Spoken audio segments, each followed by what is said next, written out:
আসসালামু আলাইকুম ওয়া রাহমাতুল্লাহ।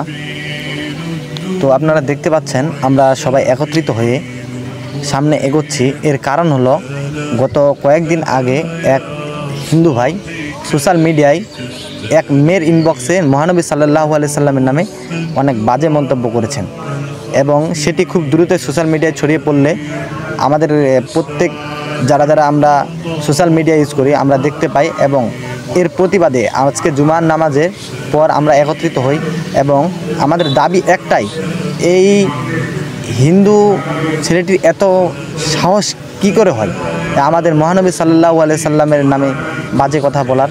এর আমাদের উদ্দেশ্য একটা, সামনে আইনশৃঙ্খলা বাহিনী রয়েছে আপনারা দেখতে পাবেন এবং সামনে ওসি রয়েছে ঠাকুরগাঁও জেলার। এটি হচ্ছে ঠাকুরগাঁও জেলার বালিয়াডাঙ্গি মোড়ে এবং ছেলেটির বাসা হচ্ছে আপনার ঠাকুরগাঁও জেলা বালিয়াডাঙ্গি মোড় থেকে 100 গজ পশ্চিমে। তো আমাদের উদ্দেশ্য এখানে আসার একটাই, এই ছেলের যেন উপযুক্ত শাস্তি অবশ্যই যেন হয়। যে পর্যন্ত শাস্তি বা যে পর্যন্ত মামলা দাখিল না করবে সে পর্যন্ত আমরা এখানে অবস্থান করব। ভাইয়েরা, আমরা কিন্তু বালিয়াডাঙ্গি মোড়ের ঠিক সামনে চলে এসেছি এবং আমরা এখন রাস্তা ব্লক করব, কারণ এর উদ্দেশ্য হলো যে আমরা গতকাল রাতে আমাদের কিছু মুসলিম ভাই এই হিন্দু ছেলে, এর নাম হচ্ছে দীপু, তো এর বিপক্ষে মামলা করতে গিয়েছিল, তো থানায় এর বিপক্ষে কোনো মামলা নেয়নি। যার কারণে আমাদের একটাই উদ্দেশ্য আজকে একত্রিত হওয়ার, যে পর্যন্ত মামলা দাখিল না করে এবং রাষ্ট্রীয়ভাবে সে পর্যন্ত আমরা এখানে রাস্তায় অবস্থান করব এবং রাস্তায় অবস্থান করার মাধ্যমে আমরা তার বিপক্ষে আইনানুগ ব্যবস্থা নেব ইনশাআল্লাহ। তো আপনারা সাথে থাকবেন, ভিডিওটি আপনারা দেখবেন, বেশি বেশি করে শেয়ার করেন এবং আপনারা ভিডিওটি শেষ পর্যন্ত দেখুন। তো দর্শক দেখুন, চারপাশে অনেক মুসলিম ভাই একত্রিত হওয়া শুরু করে দিয়েছে। এটা হচ্ছে ঠাকুরগাঁও রোড বালিয়াডাঙ্গি মোড়ে।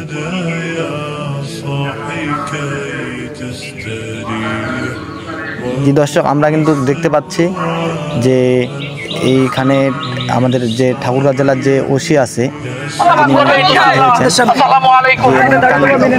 তার মুখে আমরা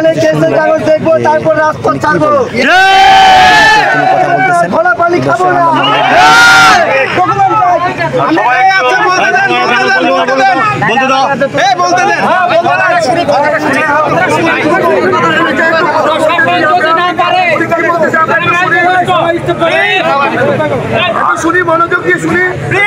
মামলা নিতে আমাদের কোনো কার্পণ্য নাই। প্রথমে ওই মেয়েটাকে আমরা সকালে ডেকেছিলাম, ওই যে আইডিটা আমরা ওই ভেরিফাইড কিনা সেটা আমরা চেক করেছি। হ্যাঁ, ওই আইডিটা তার ছেলেটা। তার পরবর্তীতে আমরা মেয়েটাকে তার পরিবর্তে কালকে যখন আপনারা এখানে ছিলেন, আমিও ছিলাম এখানে, পরবর্তীতে ওই মেয়েটাকে গ্রেপ্তারের জন্য আমি ওয়াদা করেছিলাম। আপনারা বলছিলেন যে 48 ঘন্টার মধ্যে গ্রেপ্তার করতে হবে ছেলেটাকে। আমি ভোর রাতেই ছেলেটাকে গ্রেপ্তার করছি। আলহামদুলিল্লাহ, আলহামদুলিল্লাহ। কি মামলা গ্রেপ্তার করছেন এটা জানাবেন আমাদেরকে। কোন মামলা সেটা বিষয় না।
যে উক্তিটা সে করেছে সেই উক্তির এগেইনস্টে তাকে আমরা গ্রেফতার করেছি। এখন আপনাদের যে কোনো একজন হয় ওই মেয়েকে অথবা আপনাদের থেকে আপনারা হ্যাঁ ওই ছেলে আপনারা যারা ওই ভিডিওটা দেখেছেন যে কেউ মামলা করতে পারেন, আমরা সেই মামলা এগেইনস্টে তাকে চালান দেবো।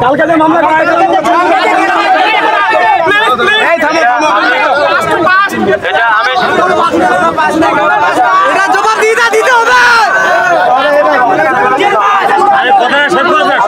সমস্ত অফিসার এই বাড়িতে ছিলাম, যার জন্য আমাদের যে অপারেটর ছিল সে অসুস্থ ছিল, সে 1 ঘন্টার জন্য সে ওই আপনারা কিন্তু স্পষ্ট শুনলেন যে বিপুল নামে যে ছেলেটি আমি সাথে সাথে চলে গেছি, চলে গিয়ে আপনাদেরকে ফোন দিয়েছি যে আসেন।